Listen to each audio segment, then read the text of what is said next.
Welcome sa ating panibagong video tutorial. Sa video tutorial na to ay magde-design tayo ng printed circuit board para sa Mitsubishi PLC. Gagawin natin itong training kit. So, titingnan natin ang concept, tapos magde-design tayo ng printed circuit board, tapos orderin natin sa PCBWay.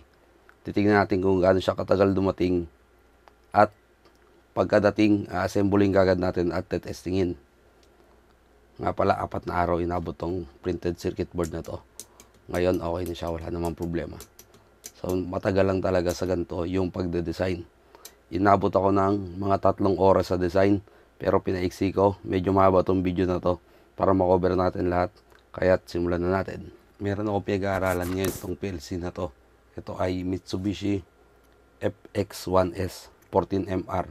8 ang input niya, 6 ang output. Gagawa tayo ng board na compact lang para sa kanya. Gagamit na ako ng 5mm LED. Pula o, sulting ko, itong pula na lang. Tapos, 2.2K resistor. Saka yung mga push button. O kaya ito, meron akong deep switch na 8 ng toggle siya. Maliit lang to.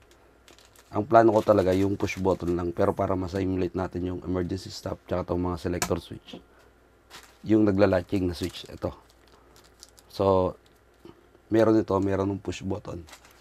Itong tack switch, so gumawa na ako ng prototype, sa prototyping board lang. So, bala ko kasing gawin ganito lang tsaka mga LED, pilot lamp. Pero itong PLC kasi may 24 volt output dito, kaya yun ang gagamitin ko. Kaya gagamit ako ng resistor tsaka LED para board na lang tsaka siya.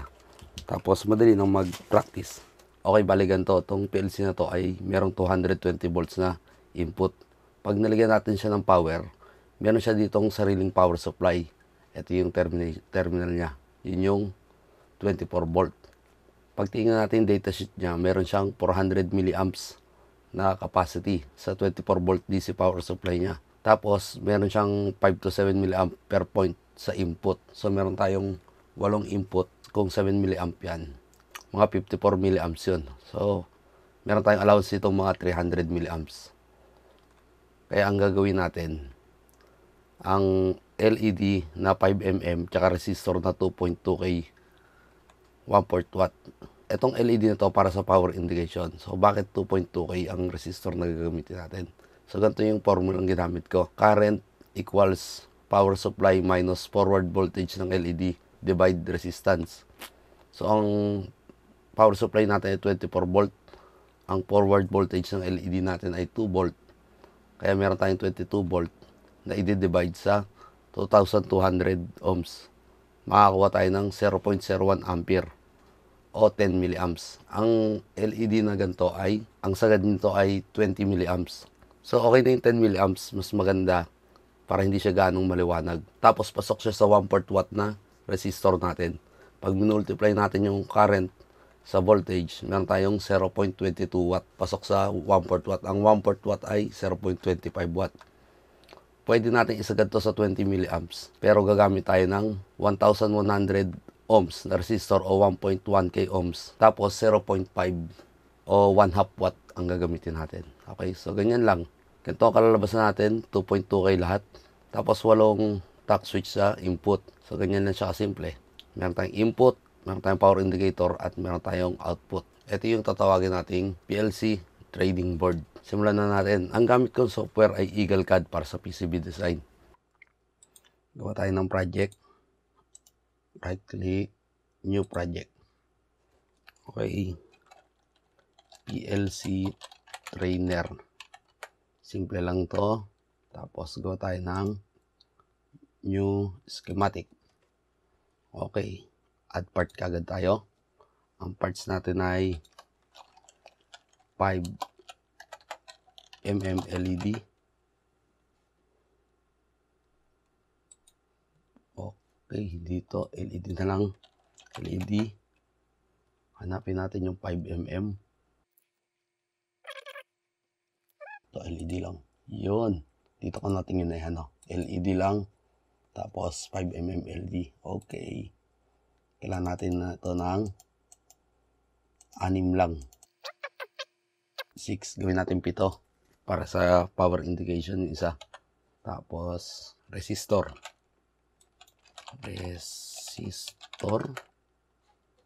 Ang resistor natin ay hindi yan R, walang footprint.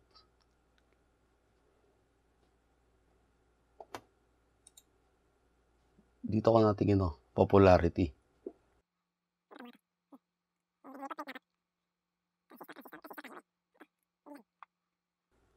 Dito tayo REU, ayun. Yan ang hinahanap natin, REU. Ganon, ito. SMD resistor 6030, 603, 805. Okay. Mag-SMD kaya tayo. Sa next time na lang. Pagkaiba nito. 02, 710. Ito yata. Ito na lang. Resistor ay pito rin. 2, 3, 4, 5, 6, 7. Okay. Tapos, ang switch ay tactile switch. Buksan natin yung isa nating project. Kasi ito, ginamitan ko na to ng tactile switch. Ito. Info natin. Ito. Ito ay Switch Omron version 3. Okay. Switch Omron. Yan, Switch Omron 10XX. Ito yan, yung tac switch. Ang input natin ay 81.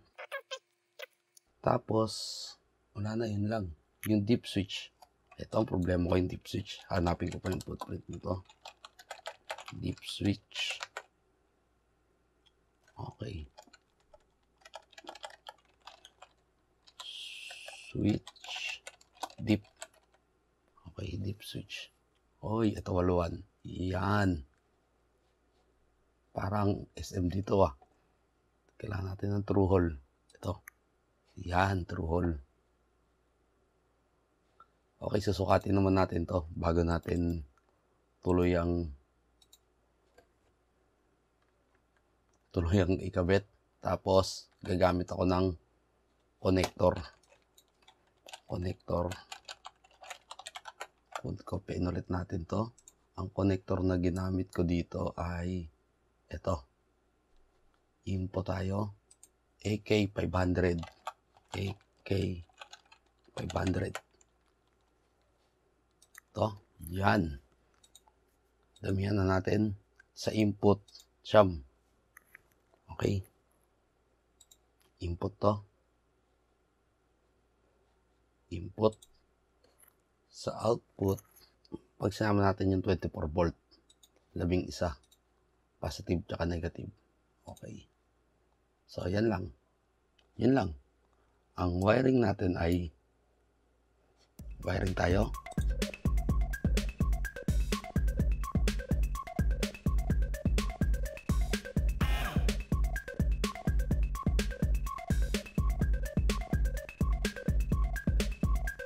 Ito yung connector na yan, no?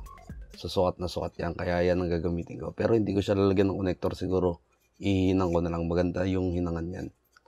Tapos ito yung tac switch natin. Kaya titignan ko yung nakaraang project natin. Lagyan ko lang to ng label.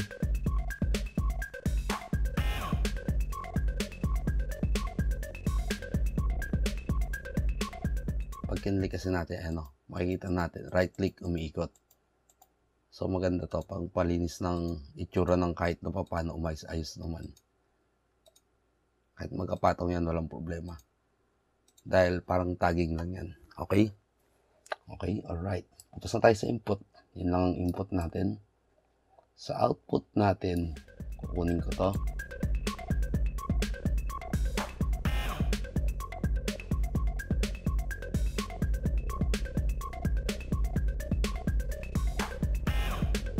Dapat ito i-connect natin dito. Okay. So, tumawid lang. Ayan natin ganyan. So, yun lang. Ayan na yung ating schematic para sa input tsaka sa output. Simple lang ang ating diagram. Lagyan natin ng konting kaik-ikan. Maglagay tayo ng text. PLC Trainer FX 1S 14MR. Relay type siya. Lagyan natin ng date. Ang date ngayon ay August 21, 2023. Tama ba? 3:04 AM. Madaling araw na pala. Control S. Ayan, nakasave na tayo. Gawa tayo ng board. Yes. Ayan.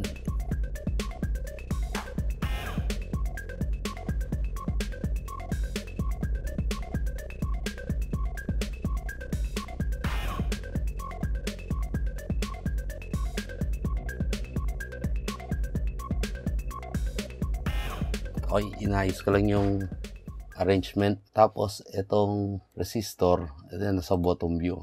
Top view kasi, subukan natin maglagay naman ng pyesa sa bottom view o sa ilalim ng board. So, para mailagay yan, pag-click natin, pipindutin lang natin tong scroll button. Pag pindot natin yan, tingnan nyo, ayun, bumaligtad. Nasa ilalim na yan. Tapos, ibababa lang natin. Yan. Pag nakababa na siya, check natin sa manufacturing. Ay, nawala na siya, oh. Nandun na siya sa bottom side o nasa ilalim na siya. Ayun na, yung R1 at R2 natin. Alright. Lipat ko lang sa lahat to sa ilalim. Nag-iba yung ano niya, oh. Pumaligtad. Double check natin. Ayun. Lagay rin natin to sa ilalim. Ito, lagay natin to sa gitna. Balik natin ang unrouted. Ayan, kagaya niya nakaikot tong switch natin. I-rotate natin to. Para yung ground nasa ilalim lang. Ayan. Para maganda. Madaling mag-trace. Tingnan niyo, oh, nag-align na siya, oh, sa. Tapos, hindi ko pa nga pala ito na-align. Align natin to. Equal. Ayan. Tap. Ngayon, ang gagawin ko, save ko lang. Tapos, file. Print ko muna. Okay na to. Okay na yan. Sakto-sakto. Pag sa likod, sakto rin. Ayun. Sakto yung paa ng deep switch. So, tama yung nakuha ko. Sigurado na yung LED resistor. Tsaka yung track switch. Ito na lang ang pinoproblema ko. Kasi, masyado silang magkadikit dito. Masyado tayong magkadikit dito sa 1 tsaka 11. Sukatan natin to. Punta dito. 5 mm. Ito. Tsaka ito. 4.5 lang. Control C. Control C.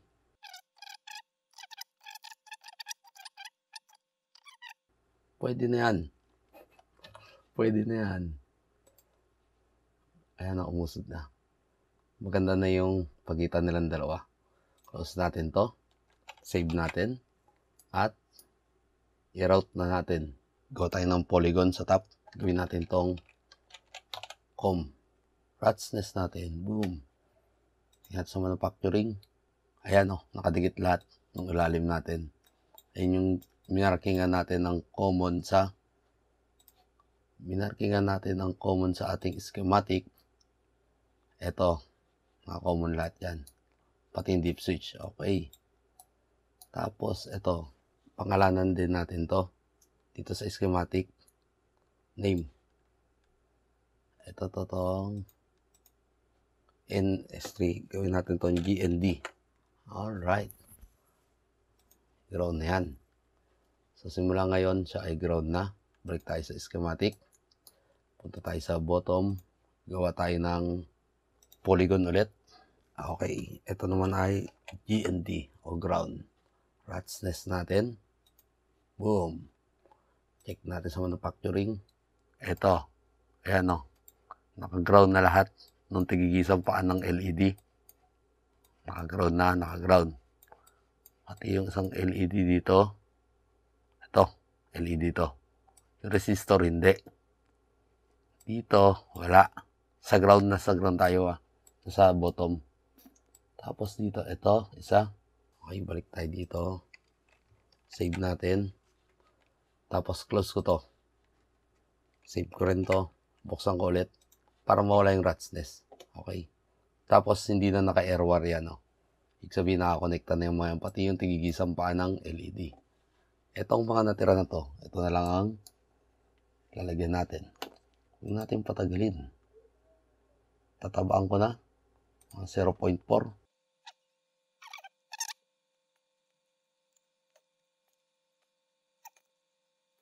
Okay, maglagay pala tayo ng rules nga pala.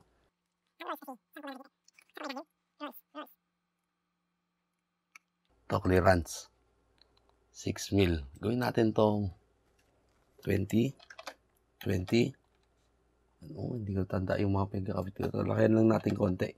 So, yung rules na yon ay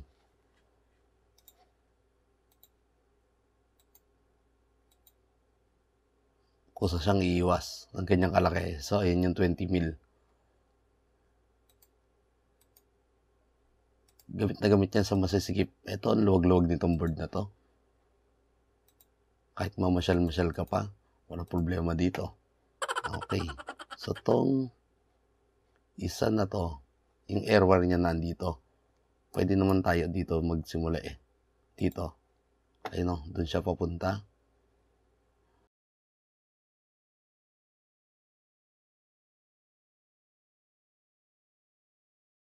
Ni-rotate kaya natin to. Right click. Papangit. Sa ilalim yung pangalan. Sa bagay, sa tingin ko mas maganda to. Oo nga. Kasi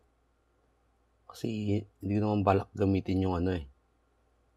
Oo nga, ganito na lang. Hindi ko naman balak gamitin yung connector. Balak ko to hinangan ng wire. Doon pala talaga yun. Okay. So, kung di dahil dito, baligtad na ang kalalabasan na naman. Okay.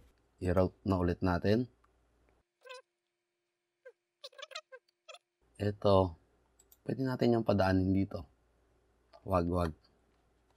Ang gawin natin, doon tayo sa bottom. Ang bottom ay sa ilalim tayo ng board. Naglalagay ng trace. So, ayun yung guhit natin. Ayan. Yan ay sa top side. Pag sa bottom side, ayan yung titrace natin. Okay?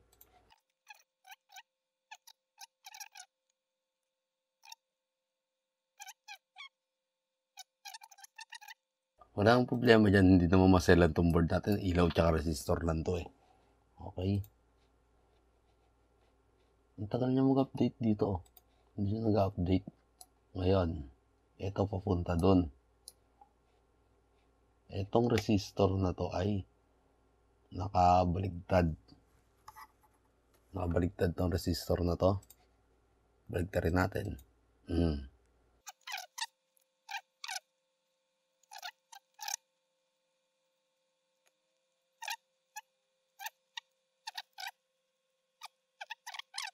Tap na tayo dito. Mag-tap. Gagamit tayo ng biya. Tap tayo dito sa ilalim niya. Tayo dadaan. Tapos, ando ko lang ha. Hindi ko kurso natin yung balik na yun. Ayan, dito tayo dadaan. Tapos hindi tayo makakatawi dito. Kasi pare sila nasa top. Ngayon, gagawin ko, lilipat tayo sa bottom. Tapos, click natin yan dito. Ayan yung biya na tinatawag. So, ibig sabihin lang yan ay lumipat siya sa ilalim. So, ayun, may biya siya. Nasa ibabaw siya, umakyat doon, tapos nawala na, lumubog na. Kasi hindi tayo makatawi dito. Pag tingnan natin sa bottom side yan,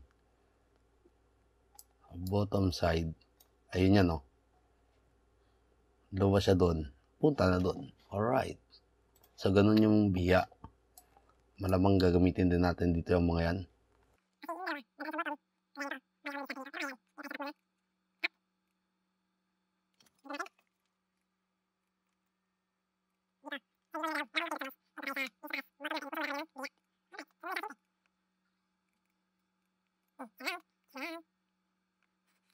So, pwede tayo magdalawang biya kapres ng gawa dito. Ang pangit ng design ko.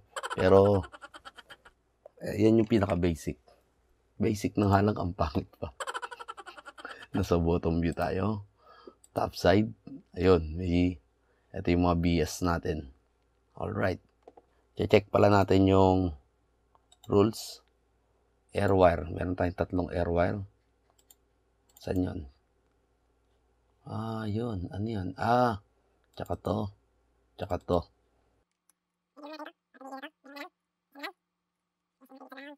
Hoy. Wala na tayong error. DRC error check. Save natin to. Ayusin ko lang ng konti. Ayoko nitong mga pangalan na to. R1, R2, R3. Lahat yan 2,200 k ohms. Ito mo 1, 2, 3, 4, 5, 6. Hindi natin mababago yan. Lagyan natin ng baguhin natin ng value. Value. Name. Ito. LED 1 natin ay Y0, Y1, Y2, Y3, Y4, Y5. Lagyan natin ng maayos dito. So, madaling makita. Sa baba niya lang. Yan ang gusto ko. Kaya tayo gumawa ng trainer board para madali nating ma-identify. Okay? Tapos, ito ay pangalanan din natin to ng power. Sabihin, power indication natin to. Gawin natin tong kulay green. Ito, delete na natin tong X2 tsaka X1. Palitan natin to ng value. Ito ay X0, X1, X1, X1. X1 already exists. Ito, pangalan nito X1. Hindi pwede yun. Ito, X1 tsaka X2. Palitan natin pangalan to. Palitan natin pangalan niya na. X2. Gawin natin yung C2 ka. Connector ka eh. Ayan, X1. Gawin natin tong C1. Uy, ano nangyari? Hindi ko nakatingin. Ano nangyari? Hindi ko nakita. Ito, C1. Okay. Connect X2 and C1. Hindi. Itong connector lang. Yan. Yan, C1. Yan. Okay. Save natin. Balik tayo dito. X1. Okay. So, yun. Wala na. Hindi na taken ng X1. X2. X3.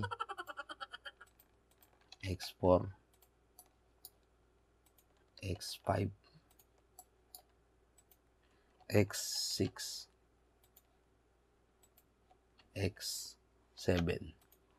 Gawa pa tayo ng text. X0. Oy. Copper trace to. Huwag sa top. Dito tayo sa T-names. Yan. Tapos, lakayan natin dito. Gawin natin 5.8. Yun. Lakayan pa natin. 6.45. Pwede. Yan ang visible. X1.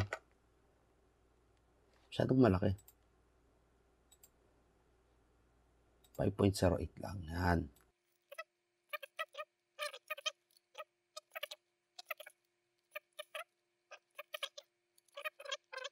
Control S para sa save. Manufacturing. Yan. Madaling makita yung input. Ganun din gagawin natin sa output.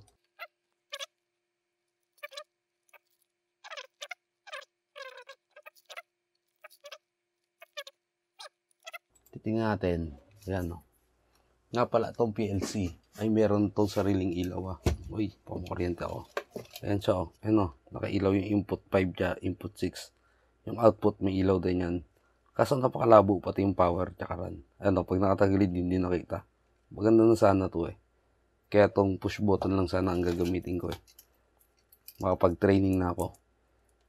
So imagination na lang dagdag. Kasi pag pindot natin to.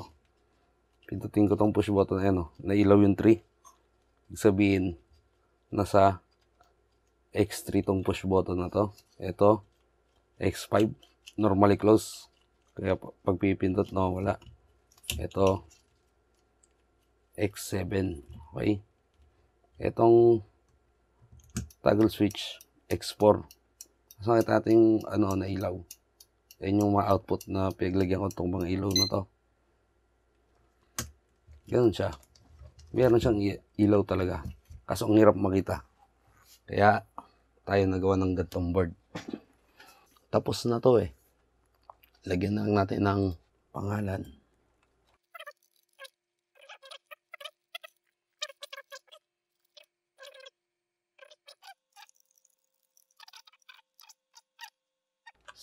Escape, control save, manufacturing. Ayan. Okay. Dapat pala sa text, ganun din yung ulitin natin. Tapos lipat natin sa B-names. Ayan, babaliktad siya. Doon siya sa likuran. Ganito. Dito ka. Tapos type din natin yung kanina. Gawa tayo ng hindi via hole. Ang hole natin ay nasa mm tayo. At wala. Type natin 3 mm. Yan. Ito pa isa.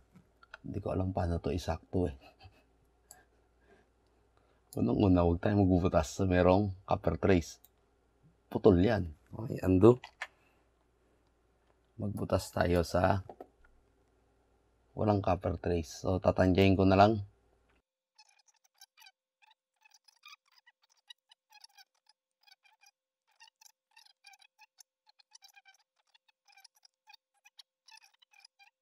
So, yan. Perfect square na yung apat na yan.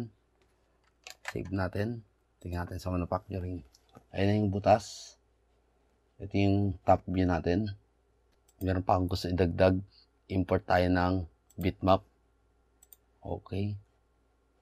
Tapos, lagay natin yung pina-electrician ko na ito. Hindi ko alam kung alin dito yun.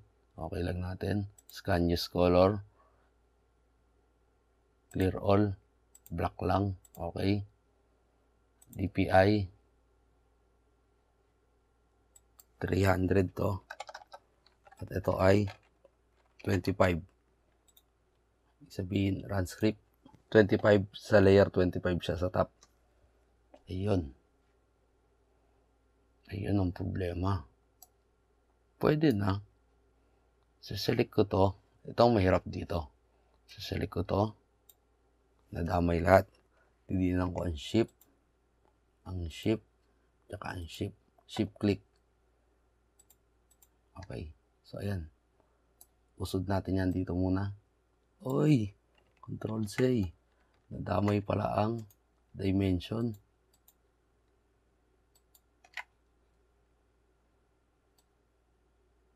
Oy! Control C. Nadamay ang ayan. Napitawan na natin. Yun. Kasi ito may kasamang maliit doon, no? Escape. Delete natin yan. So, ito ngayon ay may pupwesto na natin ng maganda. Dito siya ilalagay. Subukan natin tong PCBWay. Edit lang.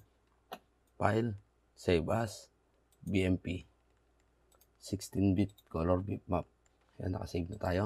Balik tayo sa Eagle. Import bitmap. Okay. PCBWay. Scan use color. Clear all. Black lang. Okay. DPI 300 dots per inch. Layer number 25. Okay. Run script. At ayun lang ang lumabas. Ganun pa rin. File. Ulit nga. Dasanay kasi ako sa ganung style eh. Ayun natin tingnan ng maigi.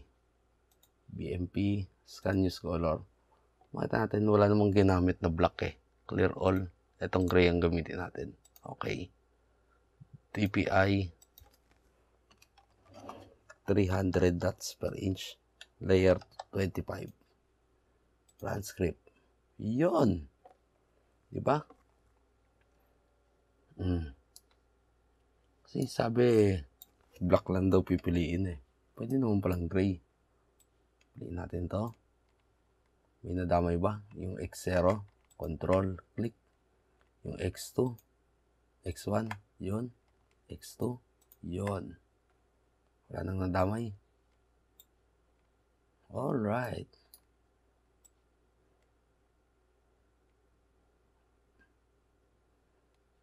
Ang laki ng Pinoy electrician na to eh. Tanggalin na nga natin itong isan to. Kasama yung switch 1. Delete natin to. Naiwan mo yung sombrero. Delete din natin tong switch 1 na to.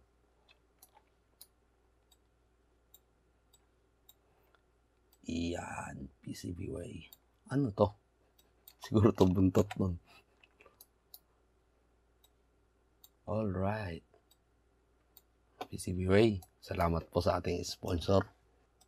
Ang ilalim natin, ang layer ng ilalim ay B-names tayo 26. Okay, tanggalin natin T-names. 26 tayo ha. Okay. File. Import. Bitmap. Okay.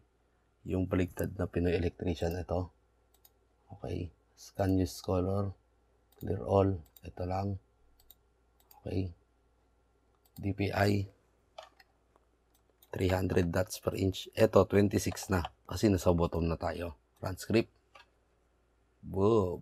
Ayan, malaki. Maganda. Tapos na. Delete natin tong maliit. Piliin natin to. Wala nang madadama yan kasi nasa ilalim yan eh. Kahit dito lang tayo. So maganda. Dito sa mga resistor. Dito sa taas. Yan. Pagtingin natin sa manufacturing, ang bottom side, boom. Ayun. Okay. Yung PCB way naman, balikan natin tong PCB way. Ito yon. Bitmap. Edit natin to. Flip horizontal. Yan. File. Save as. PCB way. Baliktad. Close natin to. File. Import. Bitmap. Okay. PCB way na baliktad. Ito. Scan use color. Lang, wait. Tanggalin natin to. Puti tsaka gray lang. Okay. DPI. 300 dots per inch. Layer number 26. Dahil nasa bottom tayo. Run script. Boom. Ang galing. Tanggalin natin to. Delete natin yan. Piliin natin to. Sa ilalim madali. Halos walang nadadamay. Okay. Sa gitna tayo. Manufacturing. Oy. Close. Dito tayo sa baba. Dito tayo sa baba. Medyo malinis. Hindi pwede. Hinangan yan eh. Pwede naman dyan. Kaso mga pangit. Dito sa baba. Malapit sa butas. Yan. Beautiful. Ito may butas. Ano ko yan? Ito save. Tapos balik ko lang yung mga layer. Sa akin okay na to. Pero double check nyo palagi Okay. Double checking. Unang-una tong error checking.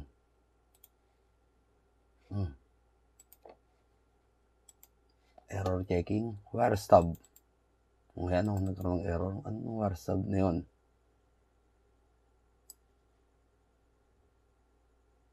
Ba't napunta yun dyan? Ano yun? Diba? Top side. May nagalaw siguro ako. Ayun nga may nagalaw ako naglipat ako naglagay ako ng pangalan. So, kaya palagit natin i-check. Save ko lang to. Close ko muna. Save ko rin to. Save rin. Tapos, buksan ulit natin yung setup. Saan to papunta? So, ito ay papunta dito. Kung hindi ako nagkakamali. Ito yan. Okay, lakayan natin. 16. Yan, pwede na yan. Uy, umiiwas. Oh, saan ba ito papunta? Ba X1 ka?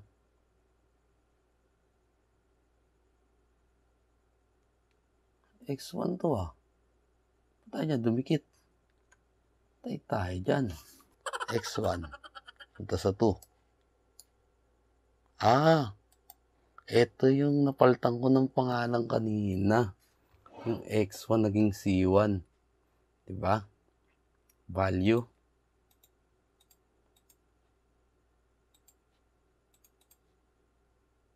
Name. X1 yan. Okay. Connect C1 and X1. Okay. Yun. So, yun yung pagpapalit ko ng pangalan nito kanina. Balik tayo sa board design. Yun na, isa na lang ang airwire natin. Yun. Kaya tayo palagi mag-double check. Hindi ko napansin yun. Ewan ko kung napansin ng camera yun. Yan. Wala nang error. Rat's nest natin. Sa schematic, wala naman tayong problema. Ito lang naman, simple lang naman to. Pag nagkamali pa rin, ewan ko na lang. Pero double check natin palagi. Ang positive ng LED ay itong anode. Okay, itong anode. Yung may arrow pa ganun, yun yung cathode, yun yung negative o ground. Okay, so ito ang positive, ito ang negative natin.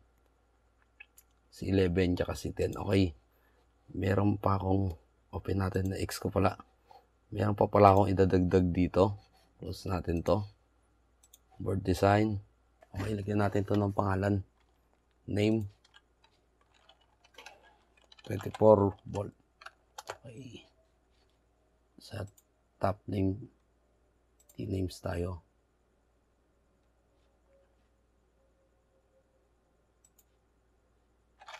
Okay. 0 volt. Yan. Ito, common na tong tatlong to eh. Okay.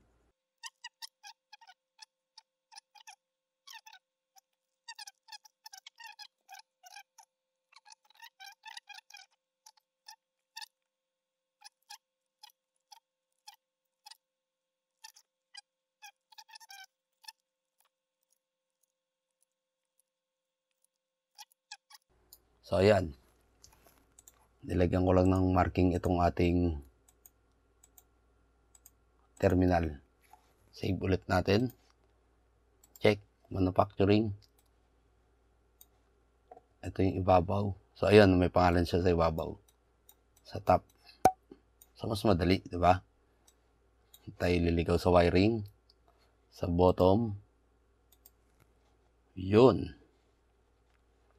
Save natin to. Close. So, siguro din natin na okay na lahat. Tapos, saan ba yun? CAM processor tayo.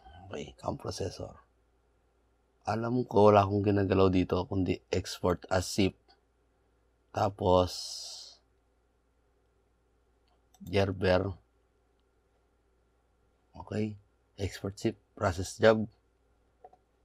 PLC trainer. Okay, save.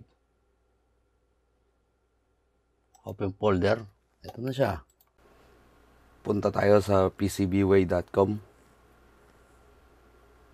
Quote now. Quick order PCB. Add Gerber file. Add Gerber file. Lagay natin yung Gerber ko na PLC trainer. Open.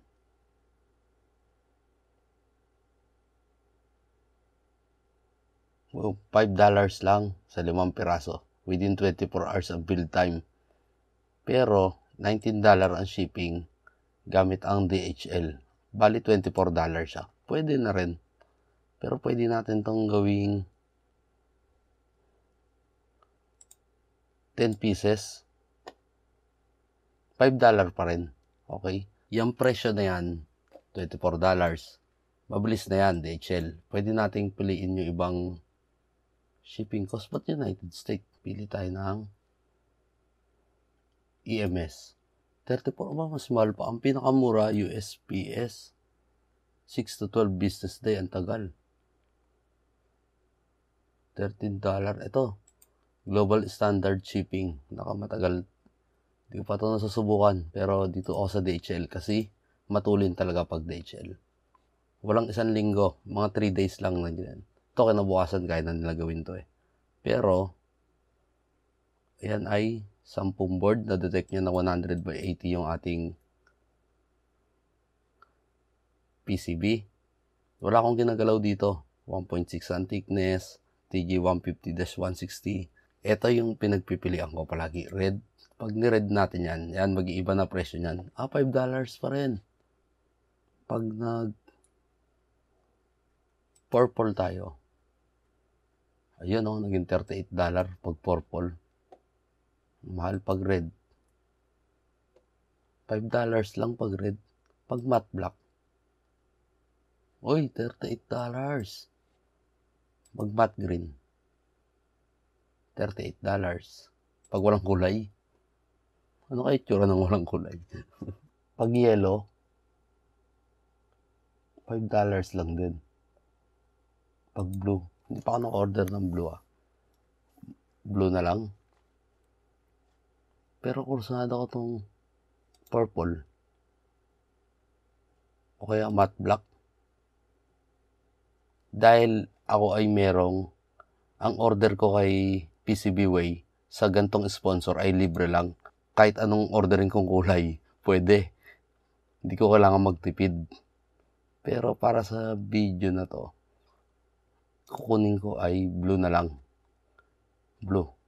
Kasi red sana, red LED ang gagamitin ko. 3 to 4 days na ang build time niya.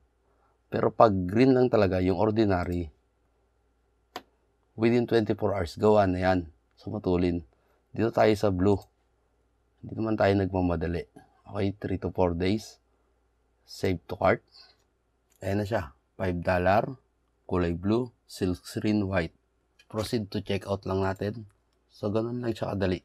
Lagay nyo syempre yung shipping information nyo. Dito sa taas, pag bago kayo, meron ditong available na coupon. So, wala na akong available na coupon. Kasi, naubos na. So, taas pipili kayo ng payment method nyo. Bank transfer, credit card, PayPal, yun, AliExpress. Kung akong tatanungin nyo, kung magbabayad ako dito, PayPal ang gagamitin ko. Okay? O, yan din ang talaga ang ginagamit ko. May account balance pa ako. Pag nilagay ko itong account balance ko, 19 na lang. Wag. Place order natin.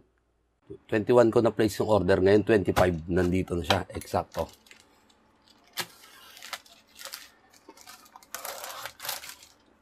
Four days sakto. So, 3 araw ginawa. 1 araw sa DHL. Ganun siya katulid. So, kung yung 1 day ang kukunin natin o yung gagawin nating board ay mas madali. Uy, 3 na ang PCBWay sticker ngayon. At meron tayong ballpen ng PCBWay, syempre, sign pen. Yung mga unang order ko walang ganito. Hindi ko alam bakit meron ng ganito ngayon. By the way, normal na procedure ang ginagawa sa akin na shipping ng PCBWay natin. Okay.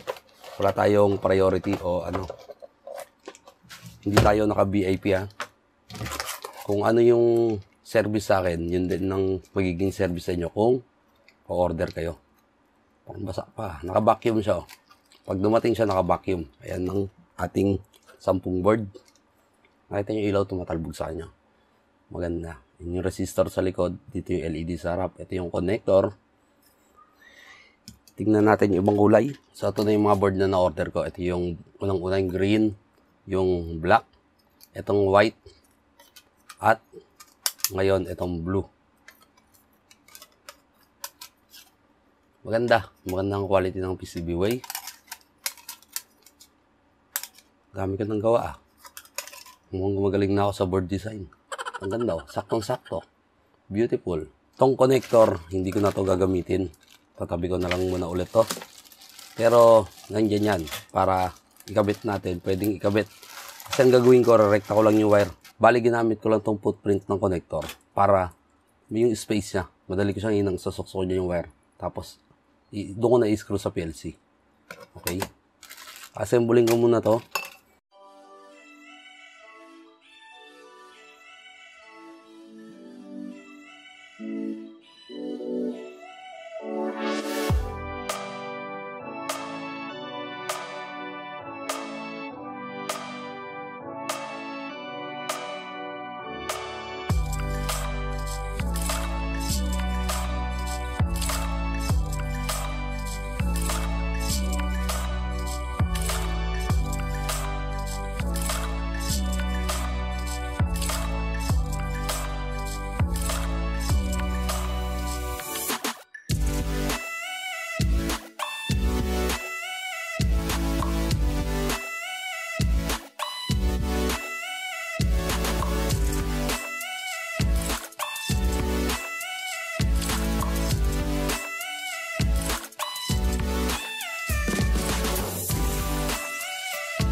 Test try muna natin para tayo makasigurado. Itong mga LED na to kahit bago ay nagloloko. Okay? Tayo test lang naman to, iilaw na yan.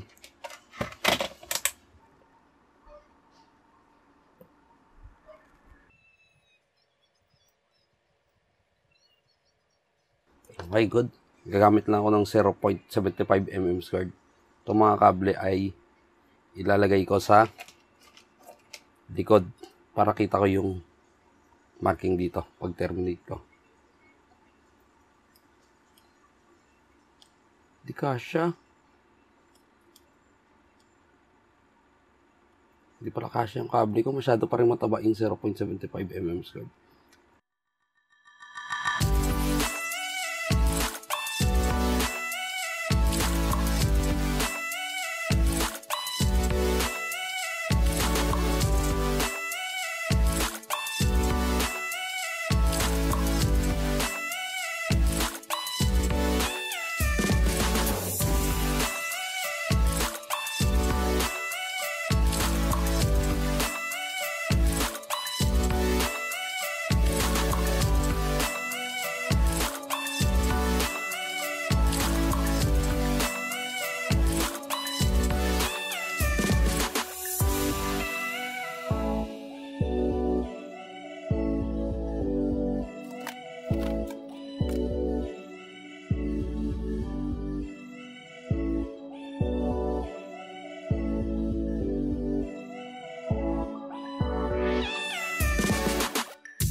Madali na mag-training. Ngayon, ang tanong kung gagana. Saksak lang natin to. Ayan, walang pumutok. May power tayo. Ay, wala size yung plug ko. Meron tayong kulay green. Kita ba? Meron tayong power. Hindi ba sakit sa mata? Ang ganda ng green. 2, 3. Teka, testingin ko lang ha. Off natin to. 0. Ayan, nakikita ba? Kung makikita natin, meron niyang mga number dito. Ito yung input to. 0, 1, 2, 3, 4, 5, 6, 7. Pag pintot ko yung 0, ano, namumula yung 0. Ewan ko kung nakikita sa camera. Sana nakikita. Pero ito test natin. 0, 1, 2, 3, 4, 5, 6, 7. Okay. Ngayon, run natin to. Meron tong program, yung nakasetup kanina. Ito. Ang emergency stop ko ay E6. X6 ang e-stop. ay X6. Ang X6 ay ito. Tapos, ang selector ay 4 o kaya X4 o kaya X2. X4. Yun. X4. Ayan. 5 cycle nung 4 na LED. Tapos, finishing niya tong isa. Buzzer yan. Kukurap lang. Pit. Bigyan lang. Tapos, ang reset niya ay may reset button niya na X3. Reset counter. Ang ganda. Ngayon, gawa natin ng ibang program para makita natin lahat ng input tsaka output. Okay. Stop ko muna to. A few inches later. Okay, in-upload ko tong program na to. Pag pindot ko yung X0, yung Y0 mag-on. So, ganun lang. X1, Y1. Pagdating sa X5, dahil 6 lang yung output natin, yung X6 tsaka X7, pinarallel ko lang sa X5. Testingin natin.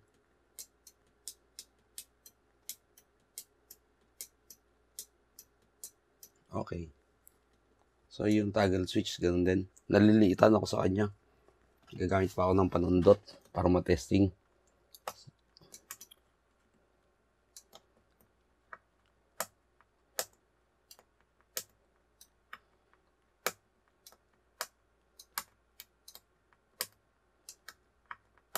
So, nalilitan ako dito. Pero, malamang naman gagamitin ko tong mga push button. Okay na rin. So, yan. Nagana siya. Madali nang mag-training. A few inches later. Naglagay ako ng auxiliary relay naman. Itong M0 hanggang M6. Tapos, dahil mas marami ang input natin, ginamitan ko siya ng timer. Okay. Timer. Yun lang. So, walang counter. So, ganito tong program na to. Pag pindot ko to, ganun pa rin. Katapat niya pa rin yung output niya. Pero pagdating dito sa X6, lahat ng sila ilaw. Pagdating sa X7, mag-hold siya. 2 seconds, mamatay. So, ito ginamitan ko ng timer tsaka auxiliary relay. So, madali nang mag-practice. Hanggang dito na lang. Maraming salamat sa panonood at sana nagustuhan nyo itong video na to. Gagawa naman tayo ng hiwalay na tutorial para dito sa PLC Basic. Kaya kung meron kayong tanong, comment lang kayo sa baba.